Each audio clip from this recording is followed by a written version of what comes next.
guys, welcome to the spring cleaning series. And of course, we're going to start with some financial spring cleaning.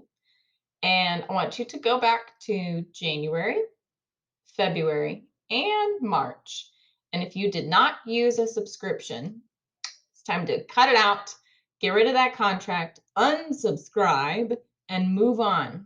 If you didn't use it in that 3 months, you don't need it. And for our Southern friends, it's a great time to review your home and auto insurance policies.